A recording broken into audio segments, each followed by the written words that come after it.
All right, let's dive straight into this second season premiere of Rings of Power.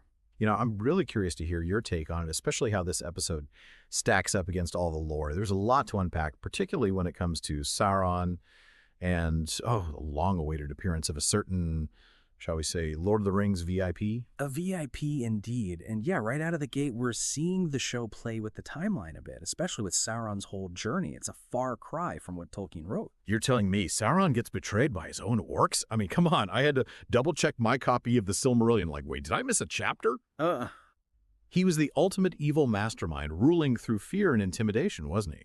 I mean, even when he's defeated in the War of the Last Alliance, Tolkien describes the orcs scattering in terror. So, what's the deal with this whole betrayal storyline? Yeah, it's definitely a choice the showrunners made, that's for sure. In Tolkien's world, Sauron's power was absolute. Just his presence was enough to inspire dread in even the most hardened orc. To depict him as vulnerable to that kind of betrayal, it's a complete invention. I mean, maybe they were trying to make him a more, sympathetic figure. So, sympathetic Sauron. Well, that's a new one. But we're talking about things that are new. What about this whole venom form he takes? That felt a little out there, even for Middle-earth. Venom, yeah, another invention for the show, though it does kind of speak to Sauron's weakened state after, a major defeat.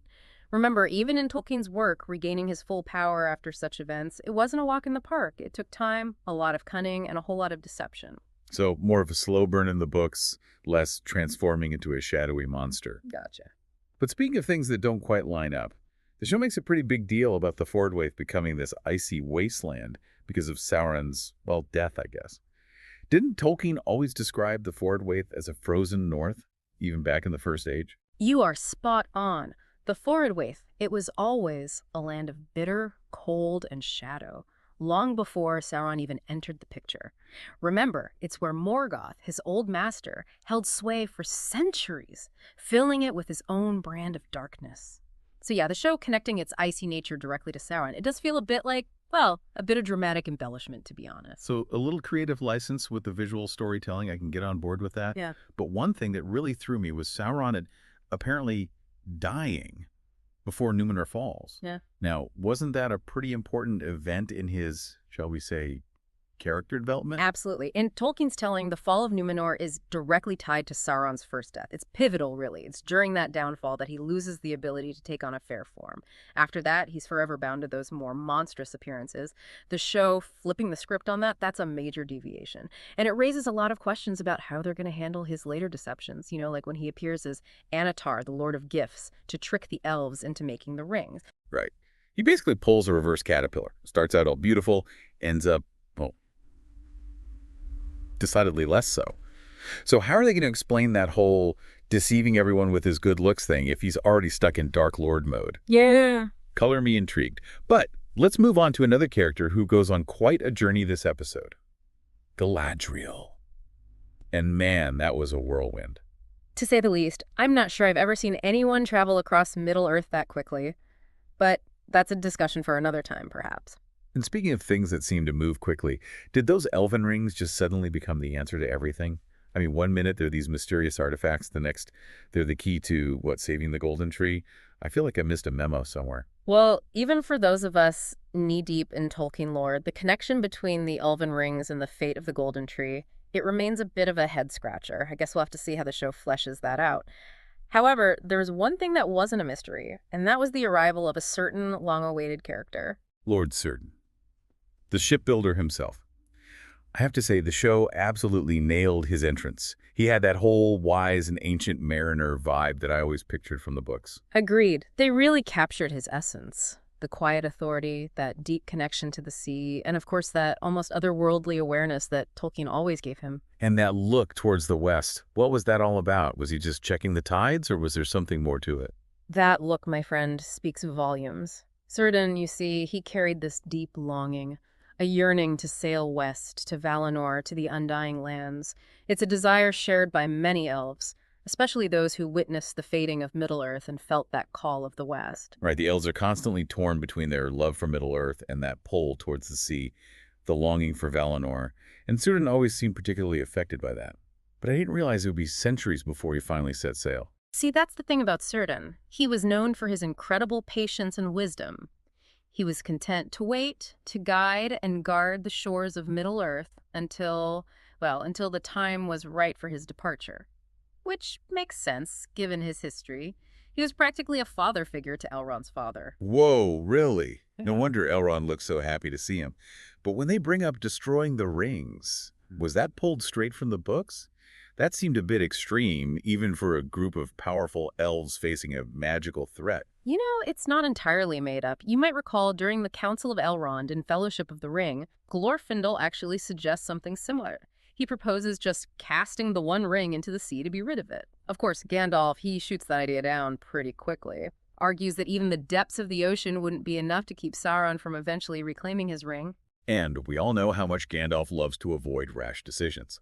Though, speaking of potentially rash decisions, Elrond seemed pretty convinced that those rings were already compromised, even without Sauron directly making them. Was he just being paranoid, or is there something to that? I mean, they are pretty powerful artifacts. Yeah, Elrond's fears, those weren't paranoia. Not really. You gotta remember, those 3 rings, they were crafted with the best intentions, sure, but they were still bound to the One Ring. As long as Sauron held that ultimate ring, the 3 remained vulnerable. Even across, the vast expanse of Middle-earth, they were still tethered to his will. Maybe subtly, but still. Talk about a design flaw, right? Okay, so Sauron makes the One Ring, and suddenly it's game over for the elves, even with all their superpowered jewelry. But why those specific elves, though? It wasn't just like a random drawing, right? Congratulations, you get a ring. Oh, and it might turn you into a wraith. No, not quite a random lottery. In Tolkien's world, the choice of who would bear the 3, that was incredibly deliberate. Gil-galad, Círdan, and Galadriel, they were chosen for a reason. I mean, these were the most powerful, the wisest, the most capable of shouldering that immense responsibility. But the show, it seems to be taking a more, how should I put it, off-the-cuff approach to this whole ring distribution thing. Interesting. Like, they ordered a powerful magical artifact from Amazon, and the instruction manual got lost in the packaging.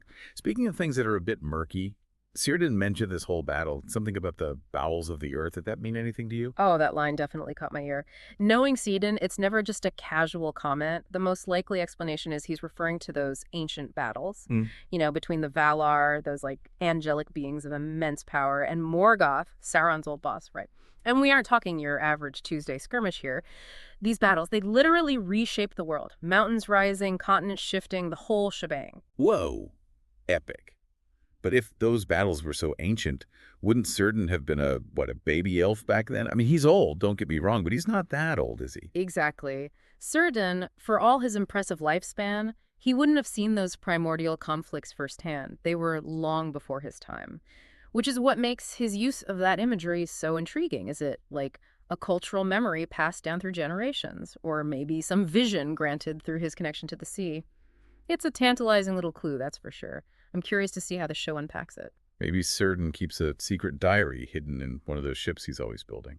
Speaking of which, I have to say, I was a little, underwhelmed by the Grey Havens themselves. I was expecting, more than a few huts on a beach. Where's the majestic elven city Tolkien described? The bustling port, all that. I'll confess, I shared your disappointment. In the books, the Grey Havens, they were a sight to behold.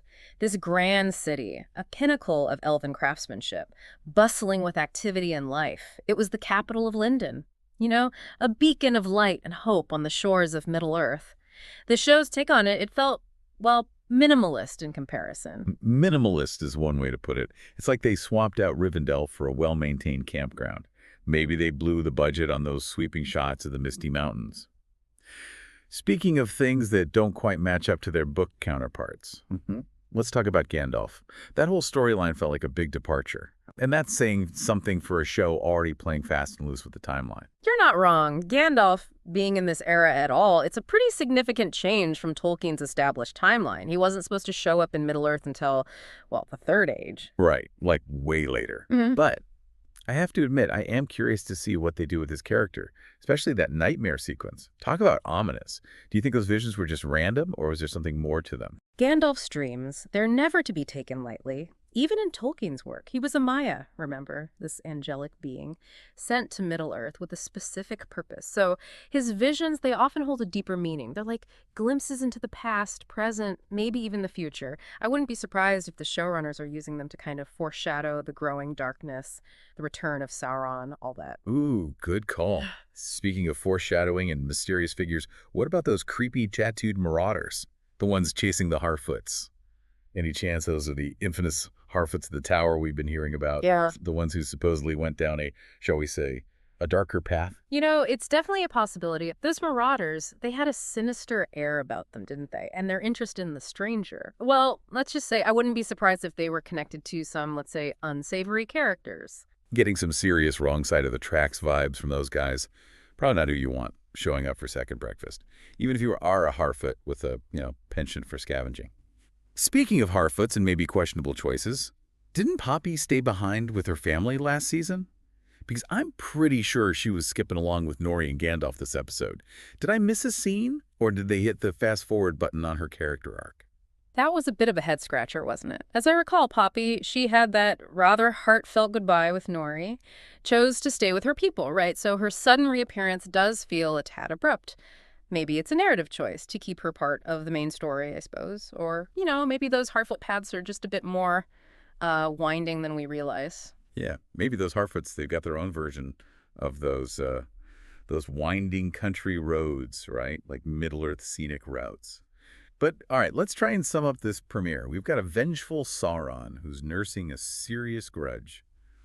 But he's sporting some unexpected vulnerabilities, that's for sure. Then there's Galadriel, giving us a whirlwind tour of, Middle-earth's greatest hits. I mean, seriously, how many times can one elf jump off a cliff? And, of course, the moment we've all been waiting for Lord Círdan finally makes an appearance. And he seems to know a whole lot more than he's letting on, wouldn't you say? But those gray havens, I'm telling you, I think budget cuts might be the kindest explanation we've got. An apt summary, I'd say. It seems like our deep dive has left us with more questions than answers. But hey, isn't that the sign of a truly compelling story? It definitely is. And let's be honest, they've given us plenty to chew on. What's the deal with Sauron's revised origin story? And are the Elven Rings about to become Middle-earth's, ultimate life hack? And can someone please get those Harfoots a map? The showrunners are certainly playing with our expectations. They're taking these familiar elements from Tolkien's world, reinterpreting them, weaving in these new threads. It's a bold move, for sure. One that's definitely going to spark some debate amongst, Tolkien fans, wouldn't you say? You could say that again. It's like they took the source material and said, hold my beer, I'm going to make this thing even more epic. But that's what's so exciting about it, right? It's this opportunity to experience Tolkien's world in a fresh new way, even if it means a few detours from the beaten path. Exactly. And it really begs the question, doesn't it? If a story deviates from the source material, but still manages to capture the spirit of it, the themes, that sense of wonder, can it still be considered, a faithful adaptation? Or does it become something else entirely? A story, yes, inspired by the original, but free to chart its own course. Well, there you have it, folks. The question for the ages, and one I'm sure we'll be debating for seasons to come. Thanks for joining me on this deep dive into Rings of Power. We've covered a lot, from ancient battles to the questionable navigation skills of Harfoots. It's always a pleasure to dig into the details of Tolkien's work, see how these showrunners are, bringing their own vision to life on the screen. Until next time, everyone, keep your eyes peeled for those eagle-riding dwarves. I hear they might be making a comeback.